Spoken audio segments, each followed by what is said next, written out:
Hi, I'm Tasneem Khan and I'm an Early Childhood Development Practitioner and welcome to the iteach Early Childhood Development Program. Today we're going to take all the activities that we have learned so far and we're going to put them in your program so we know how our children are going to be learning the activities as they go along. Now, I have a piece of paper here in front of me and we're going to be writing down all the activities that I have done with you guys so far and that you are working with your children. So let's get down to that. A list of the activities. So if we look at it, the first activity that we did was squashing, and when we did squashing, we did with both our hands. So I'll say both the hands, and we did the right hand, and then we did the left hand, and then we did a paper ball game. Okay, then if you look at the other activity that we did coloring. So we did coloring, and we did two forms of coloring. The first one was coloring in the square, so it was left to right. Then we did into the rectangle, and that was top to bottom. Then we did tearing, then we did pasting, and then we did cutting. So now we need to know how frequently should we work with the activities. So let me give you an example when you're planning. Let's just say I'm on Monday. So Monday comes, the first activity I'm going to introduce to the child is probably squashing with both hands. I'm going to put squashing and I will write both hands. Then I can say, okay, fine, I'm doing squashing, maybe I should also do coloring. So I'll probably do coloring as well. And I will do coloring, I will do it in a square, and I will do left to right. The next thing that I want to do is tearing. So this I did on Monday, introduced tearing. Now because I did those three activities with my child on Monday, on Tuesday, I'm not going to do the same thing because it becomes a bit boring. So Tuesday I'm going to say, let me do the paper ball game because I already made the paper balls on Monday and we didn't throw that paper away. Because remember we talk about recycling and reusing. So my first activity will be the paper ball game. Remember this is your hand-eye coordination, you're targeting and aiming. Then the next activity I can do is tearing because I already did tearing on Monday. So we can practice it again and then introduce pasting.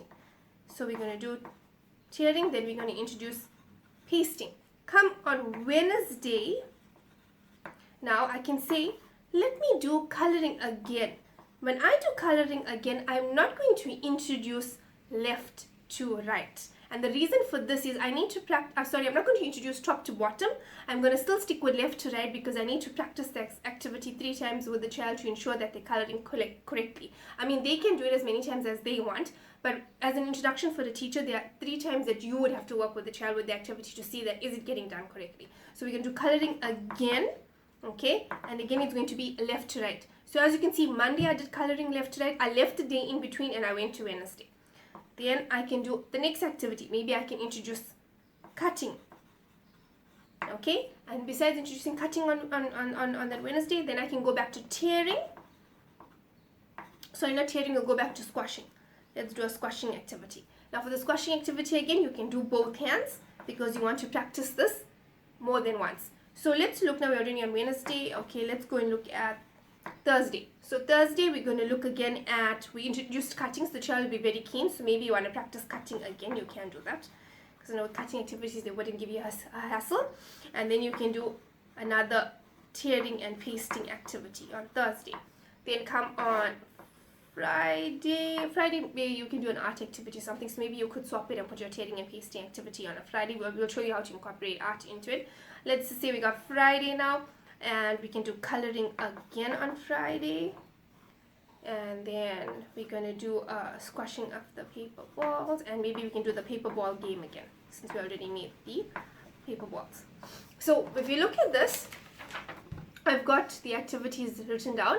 And let's see how many times we did coloring for this week without doing it in order. Like if we do it every single day, it's going to become boring and monotonous for the child. The child is not going to want to work with it. So we did coloring on Monday. We didn't do it on Tuesday, we did it on Wednesday, and we got it on Friday. So I have basically covered the coloring exercise 3 times. So any activity that you are introducing or working with your child, you need to do it at least 3 times with them. It's called period 1, period 2, and period 3. But you won't do it like consecutive days, it'll be alternate days. So you're going to do it 1 day in, 1 day out, 1 day in, 1 day out. And that's how you're going to work with the rest of the activities as well. So as you can see, squashing with both hands, I will work with it 3 times before I do squashing with the right hand. and do squashing with the left hand. So every extension too, everything works 3 times. So you always do it in threes to ensure that when you are introducing the activity, the child is actually catching on to the activity before introducing something else. Well guys, I will send you some notes as well on how to prepare a daily program and work with those activities. For now, go and plan your daily program for your child.